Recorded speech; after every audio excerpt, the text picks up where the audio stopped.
Well, here we go. We're gonna feed the worms some nitrogen. So the way I do it is I move all this mulch out of the way. This is pine straw or pine tree straw from my property. Got a lot of happy worms. So what I do is I grab this guy here, throw it upside down, kind of push it in. Take some Hank Bow Farms worm chow, sprinkle that on there, about a half a cup or so. Take some water and just kind of water it in, get it nice and moist. Push it down and then cover back up. The worms love that. It gives them some green, something to eat. They will be working their way all through that. Anyway, there's just an example of how to feed your worms on the off season when you don't have fresh fruits and vegetables to put in here. Here in about a month, we're gonna have lots of greens to put in there. The garden is still winterized. The greenhouse is halfway done, more than halfway. So a lot of the stuff that's damaged will wind up in the outdoor worm bin.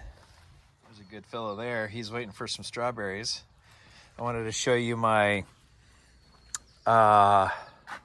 green stock grow, vertical grow containers. I've got all strawberries in here. These are Seascape. These are everbearing, so we'll get strawberries pretty much all summer long until the heat wipes them out. I'll move them into the shade. But these are the everbearing. So these guys here, it's a different variety. These are Chandlers. These are June bearing. They'll come on in June-ish, and they'll produce a whole bunch all at once, and then maybe in the fall another harvest round. So looking forward to that. And these here are Early Glow. These are June bearing as well. So again, they'll come on real heavy, and that's what I would like, because I want to be able to preserve all those instead of just picking them here and there like this guy. I want them all to come on all at once so I can preserve them and we'll do whatever I'm going to do with them. But each one has got a little bare root strawberry planted, and it should work out great. And what you do is you put water in this little hole here, which is this guy. And the water filters down, or it trickles down all through and waters all these at the same time, which is really handy.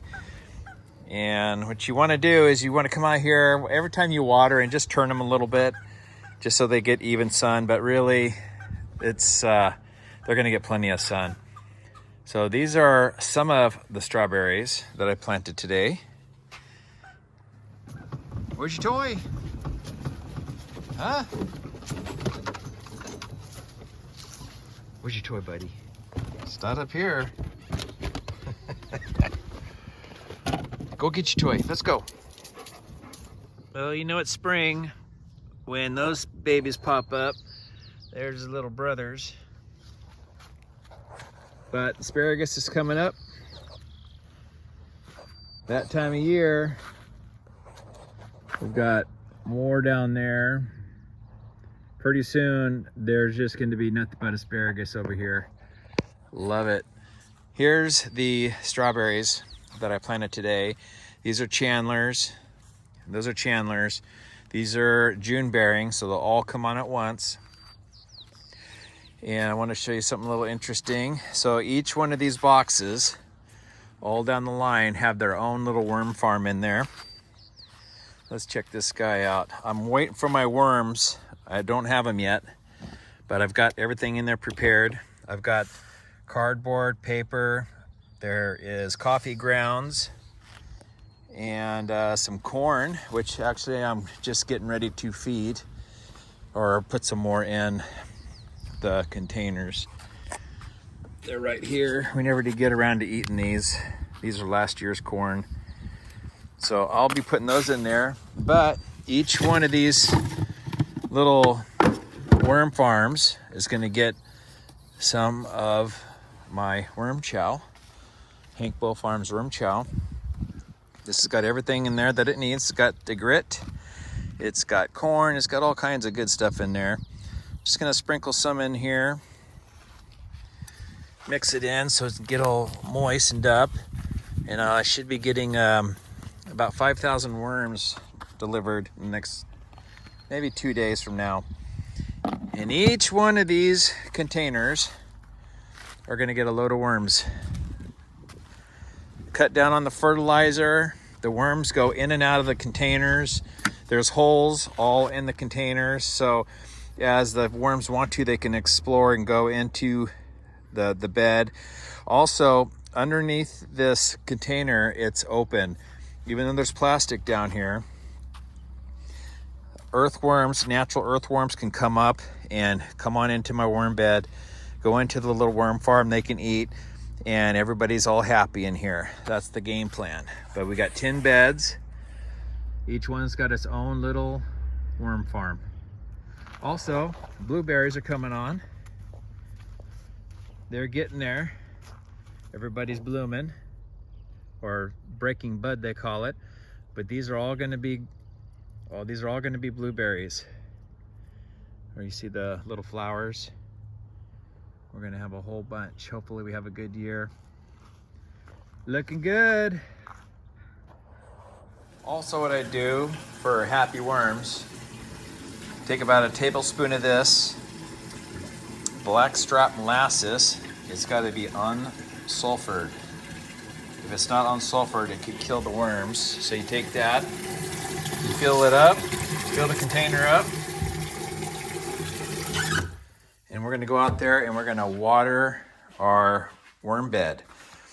The sugar in this molasses makes the worms get busy, if you know what I mean.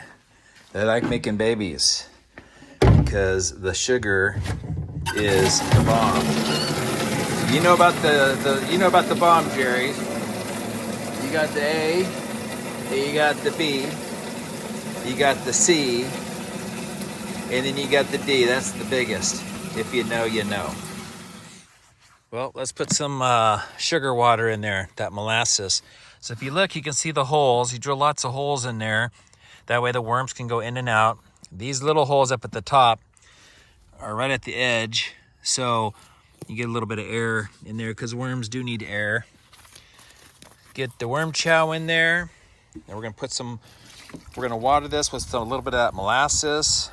And by the time the worms get here in a few days, all of this will start breaking down and grow the bacteria that the worms like to eat. Get that all wet. There's that corn. And I've got 9 more to go, and then we'll be done.